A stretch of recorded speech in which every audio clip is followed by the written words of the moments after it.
All right, so here we are with a Pele guide. I'm going to get pretty much straight into it. I'm just going to tell you about the build, the matchups, the leveling order, how you should be playing her in the match, and her roles that she's pretty much good in, and just in general, also what makes me, qualified to tell you about this. I'm a Masters level player for both Smite 1 and Smite 2, and Pele is my main. I have about 20 stars across all my accounts for Pele, so I think I have been playing her quite a bit.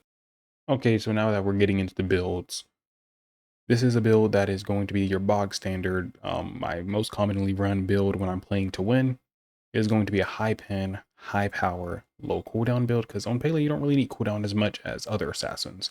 And this build is going to be Bumba Spear, Devourer's Gauntlet, Transcendence, Oathsworn Spear, into the Heartseeker, into a Crusher, and then finally rounding it off with a very strong Avatar Parashu.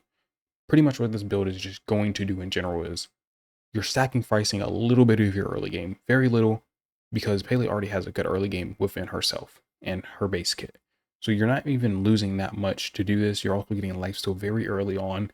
So you're going to be able to leverage that because people aren't going to have anti-heal by that time in the game, and going anti-heal later, people are just naturally going to want to build anti-heal.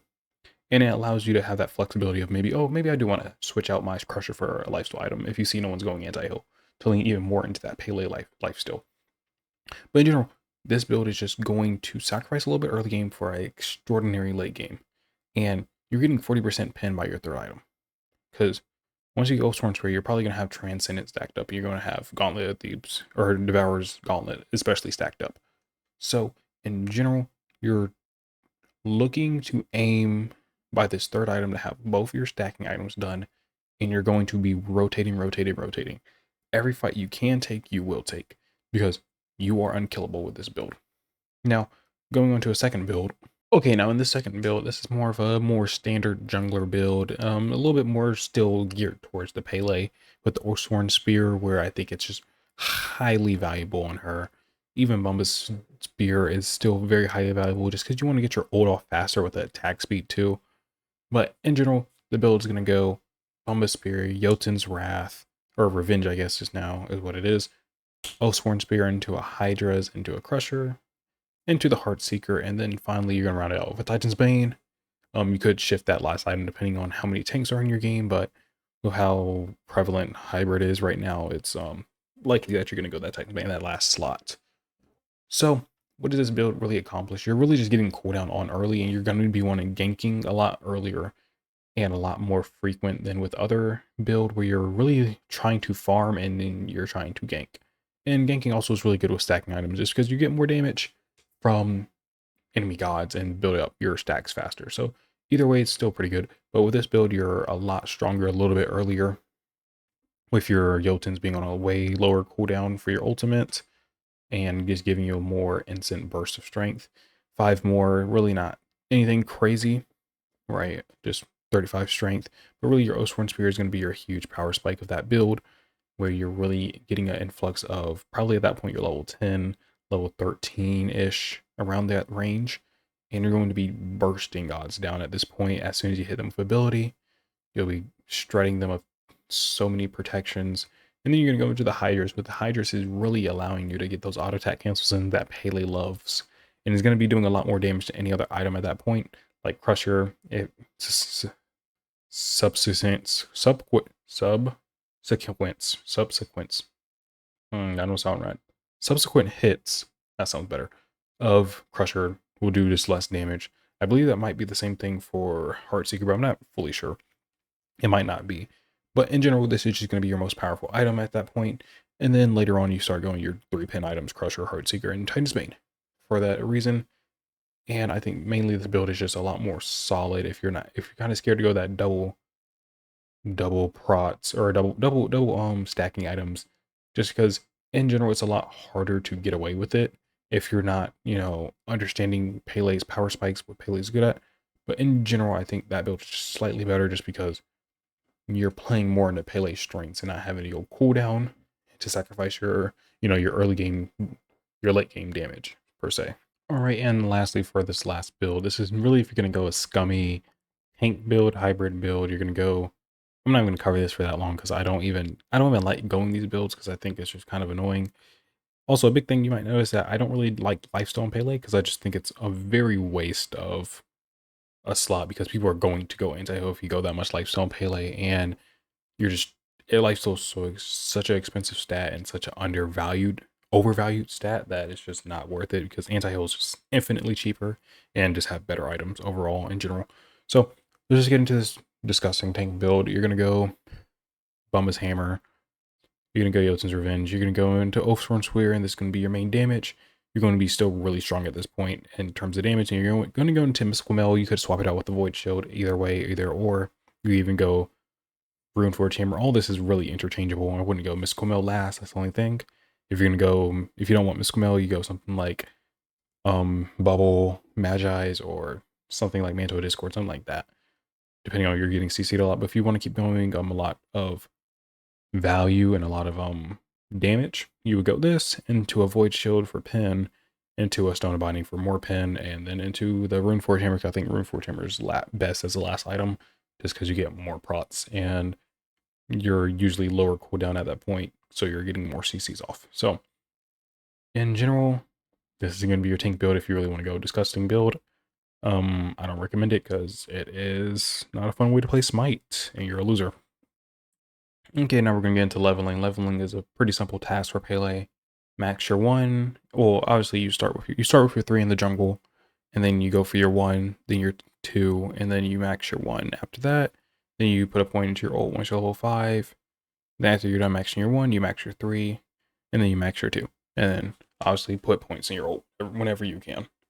Fairly basic. The only thing that could confuse people is starting with your 3. It just has faster jungle clear than your 1. I guess in theory max your 3, but it's a lot more risky to get that damage off, even though it does do more damage than your 1 does if you get every single tick as damage. But a lot of the time you're using that ability as traversal, so you might not have it at full stacks, you might have it at 70, you might have it at 50, you might even have it at 20. So it's just a lot safer to have points in your 1. Now you can also put a few points in your 2, maybe, if you really want that AoE knockup. I wouldn't ever max that. I'll always max that last. But, occasionally I'll put, if I need a lot more, like safety and CC, I might max it to level 3 to get that second stun, or second knockup. And then from there, I'll max my 1, 3, ult whenever I can. And then my 2 will always be last. Okay, and just general rules as Pele before we get into the gameplay and reviews. Mainly what you want to do as Pele, you're a very mobile assassin. Not super hyper mobile in terms of like you have 3 dashes, 5 freaking movement speed buffs. More and so the fact that you traverse and farm faster than most assassins because of your 3. You should pretty much always be traversing with that if you can. Obviously, stay at a decent. You really don't want to be under like 25, 30 if you're going to gank. But if you're just farming the map, you can obviously use the whole entire fuel gauge. But just be conscious of that. And then also you have an ult for escape, which is really nice. Ult for to get in to chase it that has a slow on it. You have your little dash now, which is really nice. If once you get used to it. In general, Pele has a lot of ways to like close the distance and close the gap for someone. Mainly what you're going to be doing late game is a lot of trading if you're in a really even match. So what I would do instead of just being okay with a trade, unless there's like a really good player on the enemy team, I wouldn't really trade yourself out. If you're the best player in your team, I wouldn't trade yourself out, or at least try not to. I would always try to wait for the enemy team to engage, wait for your team to engage, wait for your soul laner to engage and focus and get some beads, Aegis, and then you go in to try to mitigate the chance of you dying. And Pele does a lot of damage if you are not ready for it, so you will get a few sneak kills just like that. In general, you are probably one of the best 1v1ers in Smite 1 right now. Maybe a tank with a tank build doesn't die to you, but any squishy that's full damage is going to lose a 1v1 to you, so just know that for when you're like doing these things. Secondly, or thirdly, or whatever one we're on right now, be creative with how you play Pele. Don't just run at them face to face. You can do that sometimes, but a lot of times try not to do that because they can burst you down a lot quicker that way. But that's just a general assassin tip. And I'm just gonna get into the gameplay. Okay, so right here you're gonna see like a pretty much perfectly executed Pele gank. So I see that Cupid is 75% HP. I see I have an Ares behind me. I see that in general, he's more or less by himself. I saw his support go away a few minutes or a few seconds ago before ganking. So as you can see, I start by walking up to him. I don't use my 3. I don't use anything because I know I can use my 3 for more damage. He's halfway down the lane. I more so just want to walk up to him as close before I start using my abilities. And you'll see I don't actually use my eruption here. I actually wait to use my eruption until he ults me, because I know if I don't have a way to get back onto him when he's ulting in that cripple field, in that slow field, it's going to be really hard for me to get the kill. And you'll see I don't ult him either. I try to get auto attack in. I don't. You see me activate my 3 here, right when I'm on top of him. He dashes. I instantly ult right after him because I know I'm not going to be able to catch up in time before he gets to his tower, most likely, because there's also the ult that's coming out. So I ult him. I'm fighting him, fighting him, fighting him. And then he starts getting a little bit away from me, and I use my 2 because your 2 cannot be crippled. Very important fact to know, so you don't mess up a gank because you think, oh shoot, my 2 is going to get crippled. It can't be crippled. And then fairly easy from there, right? Ult when you have someone's dash. Mainly you want to get on top of them. Don't dash before then. You don't really have to use your 2 even. Wait for them to leave you and then ult and then use your 2 for cleanup and catch up. Okay, here's just another example of a good Pele engage. I do have actual audio on this. I'm going to turn down because I think this was actually a video I did. But here you can see me waiting for the Afra. I hear her come near, and I instantly burst her down to half HP.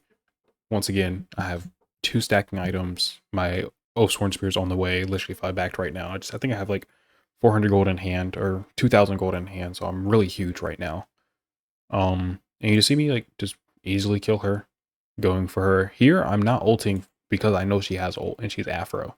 So I don't want her to, I don't want to jump on her ult and then not be able to have my dash once again. So, and then I actually opt to try to get in front of her here, and she hits me away. This is mainly what I was waiting for too, is back off, because if you ult as Pele and you get backed off, you're not going to be able to catch up to the Afro because it's a knock away. So there's a lot of reasons why you don't want to just ult in as a Pele. You actually want to think about when you're going ult. And here I do ult. It's a little bit of a waste. I don't really think I even needed to ult her. My 1 was coming back up. It was more of a, I had a plan in my mind of what I was going to do. I was going to wait for her to back off, wait for her to ult before I ult. Unless I was like really desperate or I knew I could kill her. So a little bit of a misplay right there for me, but you can kind of see the overall thought process that I have when I'm going in as Pele. I'll probably have like 1 more or 2 clips.